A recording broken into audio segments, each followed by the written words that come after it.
என் viewers எல்லாருக்கும் வணக்கம். இன்றைக்கி வந்து பொற்றையடிக்கு நாங்கள் போகிறோம். இங்கே கன்னியாகுமரி மாவட்டத்தில் இந்த பொற்றையடின்னு சொல்லிட்டு ஒரு சாய்பாபா கோயில் ரொம்ப நல்லா இருக்கும். நாங்கள் அங்கே தான் போய்கிட்டு இருக்கோம். இன்றைக்கி என்னுடைய 2வது பொண்ணுக்கு பிறந்த நாள், டேட் ஆஃப் பர்த்து. அப்போ சரி நம்ம அங்கே கூட்டிகிட்டு போகிறேன்ட்டு என் மருமகன் சொன்னாங்க. அதனால நாங்கள் எல்லோரும் சேர்ந்து போய்கிட்டு இருக்கோம். என் அனுஷாவும் வந்திருக்கா, அவள் தான் வீடியோ எடுத்துகிட்ருக்கா. இனி அங்கே போன பிறகு உங்களுக்கு கோயிலில் வந்து நான் வேணால் காமிக்கிறேன்.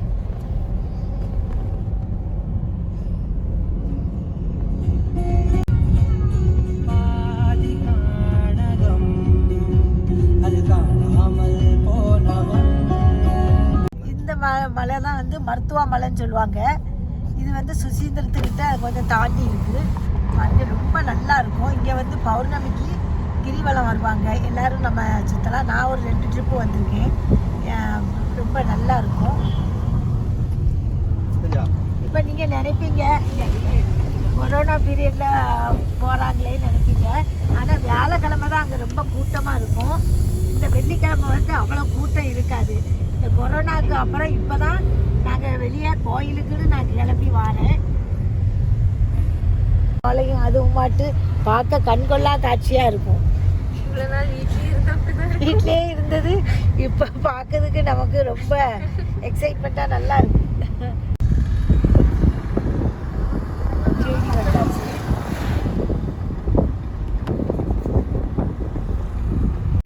இப்போ நாங்கள் சாய்பாபா கோயிலுக்கு வந்தாச்சுங்க.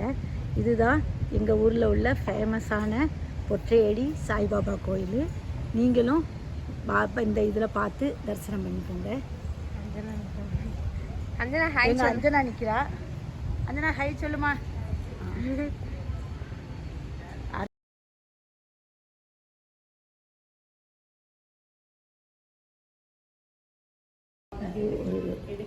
இது வந்து ஒரு சின்ன ஒரு கோயில் மாதிரி இருக்குது சுற்றுப்புறத்தில். இங்கே சாய்பாபா இருக்கார். அது மட்டும் இல்லை, இந்த இதில் வந்து இந்த சைடில் தெரியுதுல உங்களுக்கு சென்னை மாதிரி, அதில் தான் அணையா தீபம் ஏற்றி எரிஞ்சிட்டே இருக்கும். இப்போ வந்து உள்ளே போகக்கூடாது, நாட்டாளோட அவங்க வந்து கயிறு கட்டி வச்சுருக்காங்க. அதுக்கப்புறம் இந்த சுற்றுப்புறம் வந்து அஞ்சனா வீடியோ எடுத்துகிட்டு இருக்கிறது பாருங்கள். அஞ்சனா வீடியோ எடுக்கிறா. இப்போ வந்து எல்லாம் கிளம்பிட்டோம். நாங்கள் கிளம்பியாச்சு. இந்த மாதிரி சைட்லலாம் கெட்டி விட்டுருக்காங்க. உள்ளே வந்து சில இடங்களெல்லாம் வந்து அவங்க கெட்டி தான் விட்டுருக்காங்க. எல்லா இடத்துக்கும் போக முடியாது. ஆனால் எல்லாம் சாமி கும்பிட்டுட்டு வந்துட்டோம். இப்போ வீட்டுக்கு போக போகிறோம். ஓம தீயல் நிறைய பேர் என்கிட்ட கேட்டீங்க எப்படி பண்ணணுமேன்னு. அதை தான் நான் உங்கள்கிட்ட சொல்ல போகிறேன். நான் வந்து ஒரு சட்டியில் எண்ணெய் ஊற்றி வச்சுருக்கேன். அதுக்கப்புறம் அதில் தேங்காய் போட போகிறேன். தேங்காய் கொஞ்சம், தேங்காய். அதுக்கப்புறம் என்னெல்லாம் போடுவேன்னு பாருங்கள். 1 ஸ்பூன் நல்ல மிளகு, அதுக்கப்புறம் கொத்தமல்லி விதை, அது ஒரு 3 ஸ்பூன். அப்புறம் ஒரு 1/2 ஸ்பூன் வெந்தயம், ஒரு 1 ஸ்பூன் கடுகு,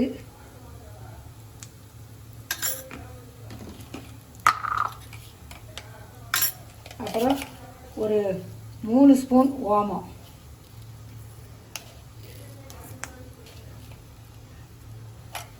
ஒரு 3-4 ஸ்பூன் போடுங்க. நீங்கள் பெரிய ஸ்பூன்னா 3 போடுங்க, நான் சின்ன ஸ்பூன்னால் 4 போட்டிருக்கேன்.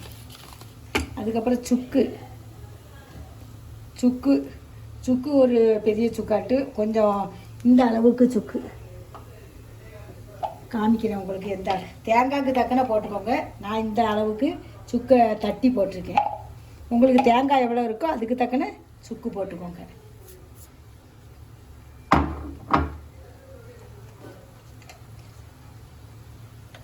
அதுக்கப்புறம் மஞ்சள் துண்டு போடலாம், நான் மஞ்சள் பொடி போடுவேன். அப்புறம் 2 வெங்காயம், கொஞ்சம் கருவேப்பிலை, அப்புறம் வரமிளகா. நல்ல மிளகாலாம் போட்டிருக்கிறதுனால நீங்கள் வரமிளகா குறைச்சி போட்டுக்கோங்க. இதை இப்போ வந்து நம்ம வந்து வறுத்துக்கலாம். இது வந்து பத்திய குழம்புன்னு சொல்லுவாங்க. எங்கள் இதில் வந்து குழந்தை பிறந்தவங்களுக்கு இந்த கறியை தான் நாங்கள் வச்சு கொடுப்போம். இதில் வந்து சுக்கு இருக்குது, ஓமம் இருக்குது, ஒரு 2-3 பூண்டு போட்டுக்கணும். பூண்டும் கொஞ்சம் போட்டுக்கோங்க. பூண்டு இதில் வந்து எல்லாம் செய்கிறதுனால பிள்ளைக்கு ஒன்றும் பண்ணாது, பால் கொடுக்கும்போது ஒன்றும் செய்யாது. பெற்றவளுக்கும் அது புண்ணு ஆற்றும், வயிற்றில் உள்ள புண்ணு ஆற்றும். இது நாங்கள் பெற்ற சமயத்தில் இந்த தீயல் தான் நாங்கள் வச்சு கொடுப்போம் அடிக்கடி. இதில் வந்து நீங்கள் காய் வந்து என்னெல்லாம் போடலாம்னு சொல்லுங்க. முருங்கைக்காய் போடலாம், அதுக்கப்புறம் சேனையை அவிச்சு போடலாம், அதுக்கப்புறம் பூண்டு உள்ளி போடலாம். நான் இன்னைக்கு பூண்டும் உள்ளியும் போட்டு தான் நான் வைக்க போகிறேன். காயம் வந்து பெருங்காயம் கட்டி காயமாக இருந்தால் ஒரு சின்ன துண்டு போட்டுக்கோங்க. நான் இந்த பொடி தான் போடுவேன். இந்த பெருங்காயம்லாம் சேர்க்கறதுனால பிள்ளைக்கு வந்து அந்த கேஸ் ட்ரபிள் அது இது எது இருந்தாலும் நல்லா சாப்பிடும்போது பிள்ளைக்கு அது பால் கொடுக்கும்போது எல்லாம் கிளியர் ஆகிடும். இதில் வந்து ஒரு சொல புளி போட்டுக்கலாம். புளி வந்து ரொம்ப போட வேண்டாம், இதை பார்த்துட்டு புளி போட்டால் போதும். நான் இவ்வளோ இதுக்கு இவ்வளோ புளி தான் போடுவேன். இவ்வளோ புளி தான் போடுவேன். ரொம்ப பிடிச்சிருந்தா நல்லா இருக்காது, ஓரளவுக்கு தான் இருக்கணும். வறுபட்டாச்சு, இந்த பாருங்க எல்லாம் தேங்காய் எல்லாமே நல்லா வறுபட்டாச்சு. இது இந்த மஞ்சள் போட்டதுனால நமக்கு அப்படி இருக்குது. கருவேப்பிலையெல்லாம் கொஞ்சம் நிறையா போட்டுக்கோங்க. இப்போ வந்து இதை நான் வந்து எடுத்துட்டு இப்போ வேற ஒரு சட்டி வைக்க போகிறேன். எண்ணெய் ஊற்றியிருக்கேன். இதில் வந்து கொஞ்சம் கடுகு போட்டுக்கலாம், கொஞ்சம் வெந்தயம் போட்டுக்கலாம். இதுக்கு உளுந்தம்பருப்பு கடலைப்பருப்பெல்லாம் போட வேண்டாம். கருவேப்பிலை கொஞ்சம் போட்டுக்கோங்க.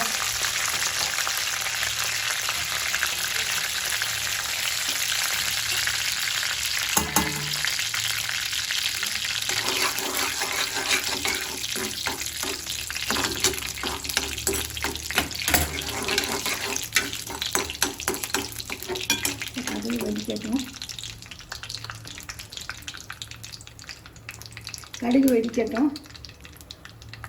இதில் வந்து நான் உள்ளி, சின்ன உள்ளியை கொஞ்சம் நறுக்கி வச்சுருக்கேன், பூண்டு உரிச்சு வச்சுருக்கேன், அதை போட போகிறேன்.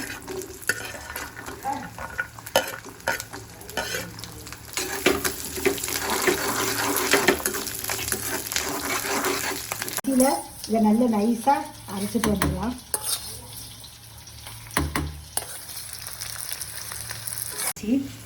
பூண்டு, இது வந்து பூண்டும் உள்ளி போடலாம், முருங்கைக்காய் போடலாம். அதுக்கப்புறம் இந்த மெத்தடில் நீங்கள் மீன் கூட பண்ணலாம். மீன் வந்து இதே மாதிரி நீங்கள் செஞ்சு போடலாம். இந்த நைஸாக அரைச்சிட்டு வந்துட்டேன். இது வந்து செஞ்சு நீங்கள் 2 நாள் 3 நாள் ஃப்ரிட்ஜில் வச்சிங்கன்னா அந்த டயத்தில் சூடாக்கினாலும் போதும், நல்லாயிருக்கும்.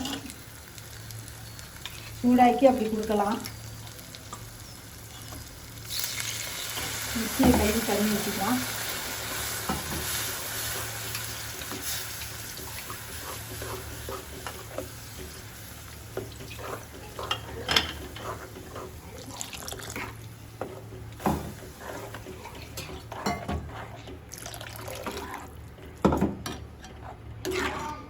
எண்ணெய் கொஞ்சம் கொதிக்கணும். உப்பு போட்டுக்கலாம். உப்பு நான் போடவே இல்லை, அதனால் நீங்கள் பார்த்து உங்களுக்கு எவ்வளோ தேவையோ அவ்வளோ கல் உப்பு போடுங்க.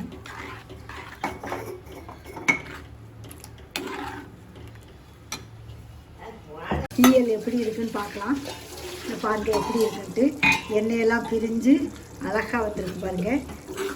இந்த கட்டி போதும். இன்னும் உங்களுக்கு கட்டியாக வேணும்னா கட்டியாக வச்சுக்கோங்க. நான் இந்த ஸ்டேஜில் தான் குழம்பு சாதத்தில் போட்டு இது பிசைஞ்சு சாப்பிட்றதுனால நான் இப்படி இந்த ஸ்டேஜில் தான் நான் இறக்க போகிறேன். நான் இப்போ வந்து அடுப்பை ஆஃப் பண்ணிவிட்டு நம்ம ஒரு வேற பாத்திரத்துக்கு மாற்றிடலாம்.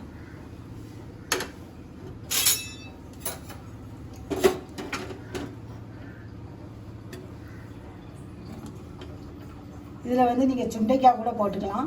சுண்டைக்காய் வத்தல் இருந்தால் அதை வறுத்து அதை போட்டுக்கலாம். முருங்கைக்காய் போட்டுக்கலாம், சேனை போட்டுக்கலாம். வேறு ஒரு காயும் போடக்கூடாது. அப்புறம் சுண்டைக்காய் போடலாம். அப்புறம் உள்ளி பூண்டு இவ்வளோ தான் போடணும், இதில் போட முடியாது.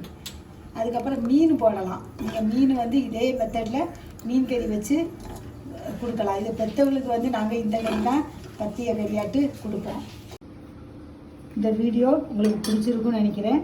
பிடிச்சிருந்தா லைக் பண்ணுங்கள், கமெண்ட்ஸ் கொடுங்க, ஷேர் பண்ணுங்கள். தேங்க்யூ.